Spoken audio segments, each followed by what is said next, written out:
getting... I ain't even gonna lie, fool. I've learned my lesson with indica. If I'm gonna even smoke some indica, it gotta be hybrid to where it's mixed with sativa, and that don't really fuck me up, because indica, just having straight indica, like a straight indica cart, gang. Feeling in this video we're gonna be reacting to, when did people start smoking weed? Amen. Let's get straight into it. We're gonna actually like speed this video up real quick. Hold on, show you. Alright, bet. Cannabis, the good kush, sweet Mary Jane. She's been around a long time, over 5,000 years in fact, and in that time the infamous drug has racked up some incredible stories and uses. How did this bud ignite Mary a war? Jane, Why does India have a weed on. milkshake? And did you know that in the 1930s they made an infamously bad propaganda film about how weed would turn you into a psychopathic killer? We're going to tell you all this and more. Welcome to the wild, wacky history of weed. Let's begin with the basics. What exactly is weed? Marijuana is a drug that comes from the cannabis plant, an ancient flora that's been used all over the world for centuries for its medicinal, spiritual, and agricultural properties. The latter is more commonly known as hemp. The seeds of the plant can be used for food. The oils and fibers produced by hemp can be made into clothing, paper, and ropes, which was very useful as those things were in high demand. And one plant could do it all. Now, we aren't really sure. Mind you, cannabis did all of this, yet they want to tell it. Man, if y'all gonna do any drug, bro, and I don't advocate for doing drugs, I just, I smoke a little weed. But if y'all gonna do any drug, do this. If you go on a real tea break, you can get your mind back right type shit.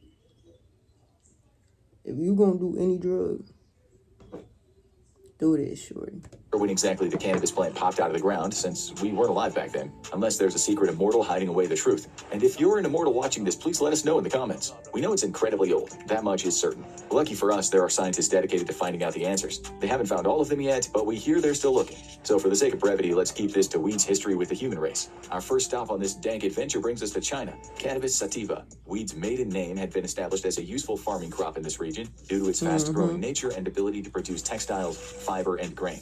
Around 2700 BC, legendary Chinese Emperor Shen Nong, whose name means divine farmer or divine husbandman, reportedly discovered the health benefits of the plant, using it to treat a variety of ailments which were cataloged in a book known by many names. Still, his friends call it Pen Sao Ching, the divine husbandman's materia medica.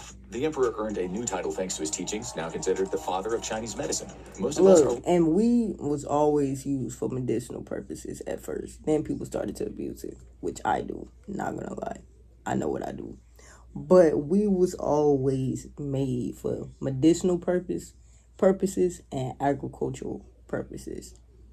Lucky if we get one cool title in our life. Good old Emperor Shen Nong couldn't get enough. How MJ became global after its debut is likely thanks to the infamous ancient trading route, the Silk Road, or Silk Route. This 4,000-mile journey between China and Europe is believed to be the key in how cannabis spread its leafy wings and took people higher, quite literally, as one of the travel paths merchants took up into the Pamir Mountains. These mountains contain Jerzanpal Cemetery, an ancient burial site that would unknowingly shine a light on some massive weed mysteries. Approximately 2,500 years later, these tombs were excavated, and you'll never guess what they found. That's right, bones. Bones that were carbon dated to about 500 BC. But buried with the bones were wooden burners that would burn a special plant. Can you guess which one? It was cannabis sativa. And if you guessed that, feel free to take any prize from the middle shelf. Historians and archaeologists have extrapolated that ancient mourners in this area would add cannabis seeds to the hot stones and inhale smoke while burying the deceased or visiting. The oldest known evidence of humans smoking the herb. We told you this stuff was old school. They don't call it the OG Kush for nothing. Whether ritualistic or to simply hide the rotting stench of the corpses with its distinctive smell, the cannabis found in those braziers was unique when compared to previously found specimens. It contained a high level of tetrahydrocannabinol. Now, for those of us who can't afford $5 words, THC. The psychoactive chemical is what stimulates the brain and allows one to enter a higher plane while smoking a bowl, metaphorically speaking. In 440 BC, Greek historian Herodotus was traveling the world. Around this time, his travels led him to meet the Scythians, a fierce nomadic tribe that originated from what's now known as Siberia, but spread across Central Asia from 900 BC until 200 BC. Herodotus reported that the warriors would build weed saunas, using tents and hot rocks to inhale the fumes. Oh yeah, they was getting fried, shorty. Y'all was building saunas of cannabis? Bro, that's like a hot box session. But it's hot up in there. So the weed is just circulating. There's no airflow. Mind you, when there's airflow, if you know you're a smoker, when there's airflow, the weed doesn't really stay in the room. But if you're like in a car and you're hotboxing and it's in an enclosed environment, gang, that's why I love hotbox sessions, because that gets me the most high. Nigga, imagine being in a sauna filled with weed. You will be fried out of your mind. Shorty, these niggas knew how to get fried. Fuck is you talking about? Made the Cynthians cry out in ecstasy. So we have anecdotal evidence that we can thank the Cynthians for the original hotbox. Weed has been a consistent part of the many original rituals, hotbox, ceremonies, and literally. festivals for That's centuries. literally In what India, it was. Bhang is made from the cannabis plant and has deep religious ties to the Hindu god Shiva. Some mythological accounts speak of Bhang being Lord Shiva's favorite offering, and the Hindu god is often depicted with the substance in portraits. Since the 5th century, Bhang has been consumed at the iconic celebrations Holi and Mahashrivati, where it's typically infused in traditional drinks like lassi and tandai. And in case you weren't aware, tandai is a cold, milky beverage. That's right, a weed milkshake. As time went on, cannabis became prominent. Hey, that sounds gas, though. A weed milkshake sounds gas. In Asia, Africa, and Europe, sailing across the seas, which was convenient as hemp was widely used for ships' rigging and sails. And did we already mention rope? Hemp became popular among the white settlers of the Americas in the mid-1600s for agricultural use in the colonies. Did you know that the first president of the United States, George Washington, grew his own hemp crop at Mount Vernon? We have got to the point where literally anybody can build a fully working app without knowing how to code. This is base for... Well, now you do. In 1833, an Irish physician named Dr. William Brooke O'Shaughnessy came to India, where he would spend many years researching the medical benefits after noting the locals using Bhang as a remedy. O'Shaughnessy believed cannabis was an untapped medical resource for Western medicine. He used the plant in an attempt to cure patients suffering from illnesses like rheumatism and cholera. His experiments concluded that cannabis wasn't a cure, but could be used as part of the treatment. O'Shaughnessy also claimed cannabis to be anti-convulsive medication, reportedly using it to stop seizures of a baby and ease the tremors in tetanus patients. Enter cannabis indicate. Cannabis indica was a new strain of cannabinoid. I ain't even gonna lie, fool. I've learned my lesson with indica. If I'm gonna even smoke some indica, it gotta be hybrid, to where it's mixed with sativa, and that don't really fuck me up. Because indica, just having straight indica, like a straight indica cart, gang. Cause mind you, I have my cart more than I smoke weed, obviously. Like, it's just more convenient. Puffing on an indica cart all day will have you slumped, twin. Like, slumped like a motherfucker, bro. Like everybody know, for if you a smoker, you know indica, that lays you out. Like you will be sleep off some indica. Sativa, it'll get you high, but you could still be like active type shit. Like, but I'm trying to, like, indica, folk, like, y'all, like, bro, smokers, bro, y'all know, bro. When you get deep in this shit, you know. The nickname Indian hemp, or more famously ganja. New year, new weed. This strain was noted to have added relaxation effects, with the side effect of increased delirium. O'Shaughnessy's research paved the way for cannabis to be recognized and used in Western medicine. It became widely accessible in the medical field and popular as an over-the-counter remedy. A staple ingredient in all kinds of concoctions and elixirs, some of those included other drugs such as poppy opium and cocaine, which was incredibly common during the 19th and 20th centuries. In 1850, cannabis... Oh, y'all was just doing anything, huh? Y'all was just doing anything, huh? Coke was definitely popular in the 1900s. Fuck what I'm talking about. Like, Coke was the shit in the 1970s and shit. Coke was the shit. Coke was literally the shit in the 1970s. Fuck am I talking about? Appeared for the first time in the United States Pharmacopoeia. They was snoring that shit. Like, Coke was the weed back then. Meanwhile, during that same decade in France, the Club des Hashichans was formed, which celebrated more recreational use of the wacky tobacco. But the story of the weed isn't all wacky sunshine tobacco. and roses. I love all While the weed use got a nicknames head for start, weed. anti-weed legislation had been carefully marching along behind it. All the way back in 1378, over in the sunny land of Arabia, Sultan Shekoni, the emir of Jonemia, banned the smoking of hash in his domain, which many historians seem to agree was the first time someone legislated against marijuana officially. Marijuana would have an easy ride for a few centuries after that, until the king of Jamaica brought down the ban hammer in 1787.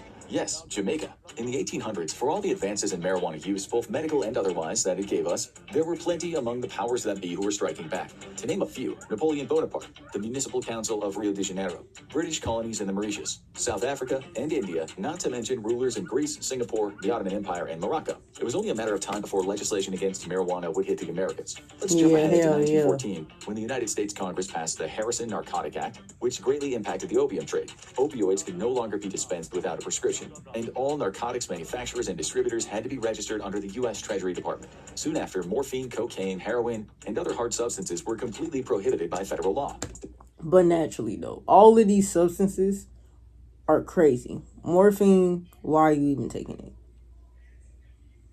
If you're not in the hospital, why are you taking morphine? Cocaine, that's just self-explanatory. Heroin, self-explanatory as well. Why both of those had to be prohibited.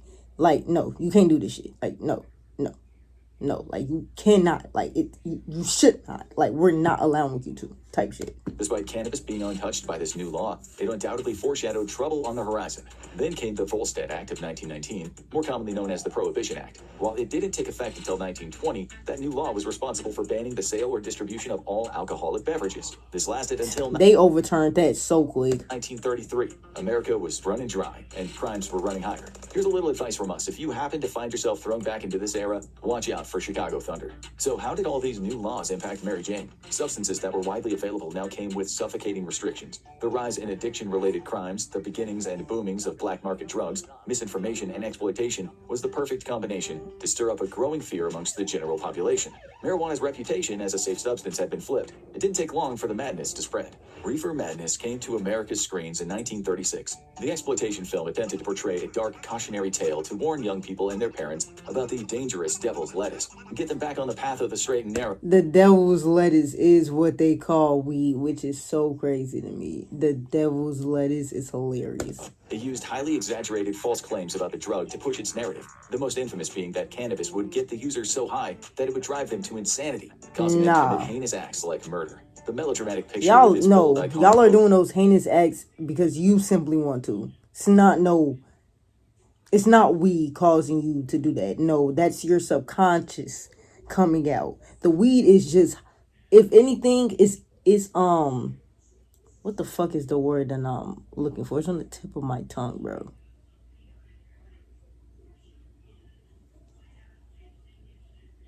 Fuck. It's only emphasizing. I'm just gonna settle with that. It's only emphasizing your subconscious. That's what you want to do. You want to murder somebody. That's you. That's what you want to do. It's not the weed driving you to do that. People love to shift blame on anything. Never want to take accountability for simply just what they want to do. Jumping forward briefly, we see decades later in the distant year of 2005, a parody musical of Reefer Madness featuring a very special guest, Jesus, was born. It was very popular with stoners. Anyway, back to the 1930s. An article written by the head of the United States Federal Bureau of Narcotics, Harry Anslinger, titled Marijuana, Assassin of Youth, was published in 1937, just a year after Reefer Madness was released. Anslinger wrote that ignorance about the effects of cannabis was the cause of criminal activity, murder, and insanity. That sure sounds familiar. In that same year, the Marijuana Tax Act of 1937 was passed. A yearly tax was placed on all imports, selling and distributing under regulation, and failure to pay was met with prison time and a fine. Legal, but heavily regulated, the recreational use of weed started its decline. At least not all was snubbed into an ashtray. The hemp industry was still going. Medical marijuana was still accessible under the right circumstances, but how long would that last? In 1942, cannabis was removed from the U.S. pharmacopoeia. Despite the reputation of weed being linked to the shady underground of crime, that didn't stop breakthroughs in research involving the herb. Israeli chemist Raphael Machulam isolated and identified THC, that little mind-altering chemical we mentioned earlier, and the structure of cannabinol, CBD, in 1964. This allowed more in-depth studies on just how weed affected the human brain. By isolating THC and using CBD, the medical benefits used for centuries were now accessible without the psychoactive high. But don't count THC out yet. More information was discovered during the study on how THC could be used in therapeutic treatments. During the 60s, a new era of free love was emerging, and Mary Jane became linked to the hippies, who brought with them a wave of new revolution against social norms through... The hippies definitely did, I would say, bring back, like, weed and just being, like, that type of weird that they was in the 90s, was so open with drugs. I feel like the hippies brought back, like, that was the shift between coke and weed. It was like when the hippies started bringing back weed and smoking weed in public and not giving a fuck. I think that was the shift in those two drugs, like, becoming as popular. Like, how coke was in those generations is how weed has been for the past, I would say, like, 2 generations. The use of fashion, political rebellion pushing the call for peace, and love over war. And of course, music, sexuality, freedom of expression, and psychedelics. Cannabis use was extremely popular amongst those involved in the movement. 1967 saw the Summer of Love. Hundreds of thousands of people flooded the streets of the Haight-Ashbury district located in San Francisco in celebration of freedom, peace, art, music, good vibes, and getting blazed. Flower power. This unplanned but significant event caught mass media attention, and not everyone was happy about this new movement. Enter stage left, the 37th President of the United States, Richard Nixon. Nixon was primed to start a war, and his target was narcotics. The war on drugs was declared in 1971. Nixon stated drug abuse was the American public's greatest enemy, while in private hoping to use cannabis as a cudgel against his predominantly hippie and black political opponents. Nixon signed the Controlled Substances Act, which listed cannabis as Schedule I narcotic, putting it in the same category as hard substances like heroin. Drugs in this category, which it shouldn't even be in the same category as heroin. Heroin has heroin, yeah, that's a category 1 drug. The effects that heroin has on people, like heroin, fentanyl, methamphetamine, and cocaine, yeah, those are category 1 drugs. That's completely reasonable. All of those drugs have catastrophic effects on people. Weed, literally, if you take a nice tea break and you let your mind, like, low-key reset, most of your receptors will be fine. Like, literally. Weed don't fuck you up like that, folks. Unless you, like, genuinely abusing that shit for years and years and years. Even then, I feel like if you take a tea break, I mean, definitely know some of your receptors are going to be dead. Some of your brain cells are definitely going to be gone. But you'll still bounce back better than, like, heroin, fentanyl, methamphetamine, like, are deemed to have the highest risk of being abused and contain no medical value. In 1973, the Drug Enforcement Administration was brought together by combining the Office for Drug Abuse Law Enforcement, the Office of Narcotics Intelligence, and the Bureau of Narcotics and Dangerous Drugs to further crack down on these new laws. How could it possibly escalate from here? Well, the answer comes from the 1980s. If you're so profitable, why do you sell a course? Well, you know what? Here you go. I don't care. It's all free. I'm giving it away. We have like 6 different courses in here. The same strategies that made me a full-time trader. We have like Tricky Dick was out of the pick, and Ronald Reagan was now the United States president. During his presidency from 1981 to 1989, Reagan held his stance firm that marijuana had no place amongst the American public.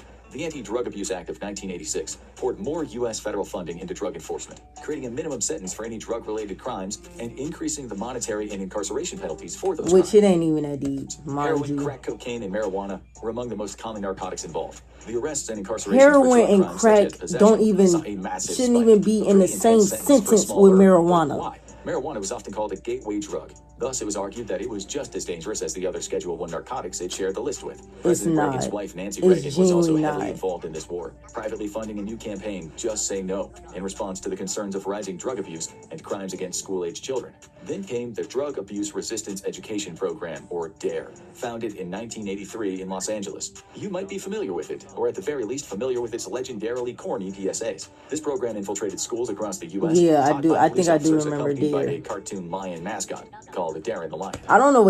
DARE. They said 1980s. I don't know. Incorporated Did the we Just Say have No this in campaign into school? its works, presenting I the can't even dangers of remember. addiction and strategies to combat I think they peer pressure through told speaking us at about schools all across the drugs, America but I don't before think they we set off on had a global DARE. I don't campaign think equipped so. with the aforementioned corny public service announcements. One of the more bizarre but infamous PSAs came from 1987. This is your brain on drugs. It depicts a man picking up an egg, claiming it to be the brain, then cracking it into a hot skillet. The skillet, of course, the drugs. The egg sizzles away while menacingly holding the frying pan, asking the audience if they have any questions. Needless to say, even today, it's often referenced and parodied. In 1996, California became the first state to legalize the medicinal use of cannabis under Proposition 215, the Compassionate Use Act of 1996. a historical milestone for the campaign to legalize medical marijuana in America. Just a year prior, bills were approved by state legislatures but were Medical vetoed by the use of state governor at the cannabis time, Peter Wilson. legalized. When this happened, advocates of the cause didn't back down. They took the vote to the people, and the people said yes. 14 states soon legalized the use of medical cannabis, and the times were a-changing, not just in the U.S. Weed became legal for medical use in the Netherlands in 2000,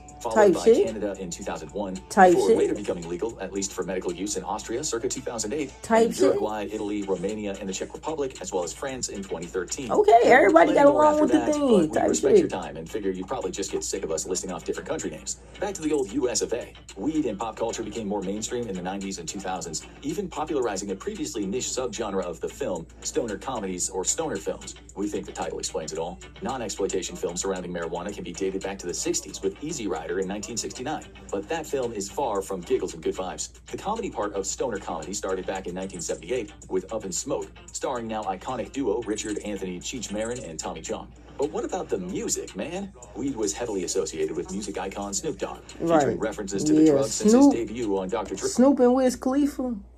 Yeah. His 1992 album titled The Chronic. Snoop wasn't shy about his y'all, Mac and Devin go to high school. If y'all some real niggas, y'all know that movie. In the movement to legalize weed. One of his most popular singles came from 2001 with Smoke Weed Every Day. Still one of the world's most beloved stoner anthems. In 2015, Leafs by Snoop was founded, making its own cannabis strains and products like edibles. Given the highly radicalized nature of the war on marijuana, which we can thank Nixon for, it's definitely a step in the right direction for black pop culture figures like Snoop Dogg to finally profit off the plant that the government was previously using to haul them off to jail. While the legalization of marijuana for medical use has a pretty illustrious history at this point, the legal battles of recreational marijuana, especially in the United States, have been considerably more fraught. In 2012, Colorado and Washington became the first states to legalize recreational use of pot. As of today, despite marijuana still being forbidden on a federal level, 38 U.S. states, 3 territories, and the District of Columbia allow the use of medical cannabis. But which was the first country to fully legalize it? That title belongs to Uruguay. In 2013, it completely legalized cannabis for medical and recreational use, landmarking it as the first country. Hey, they lit over there. Fuck is you talking about? I know them niggas high every day. Fuck is you talking about? Completely legal. And since then, it's been joined by some illustrious fellow weed havens: Georgia, South Africa, Canada, Mexico, Malta, Thailand, and Luxembourg. And given that none of these countries have fully collapsed into the purge-like anarchy since legislation, it's safe to say a lot of the fear-mongering of the past was probably overblown. Current I United know States they President be Joe Biden stated in 2022 every that he would day, pardon shorty. prior offenses of possession I of cannabis. would. I already State am. governors to Fuck follow is his you example. talking about? Biden asked for the cooperation of the Secretary of Health and Human Resources and the Attorney General to start the process needed to get a revision of that decision. Progress for marijuana advocates has been forced to take baby steps throughout most of recent history. But if the waves of legalization across the 2010s remain an enduring trend, the 2020s are likely to be an extremely good decade for the dankest among us. Regardless of whether you partake yourself, there's no denying that weed truly has a remarkable history. From It does. I ain't even gonna lie. It definitely does. Hey man, if y'all enjoyed the video, bro, you already know what the fuck to do, man. Like the video, subscribe to this channel. Channel post in case y'all boys are new. I'm gonna catch y'all boys in the next one. Yeah.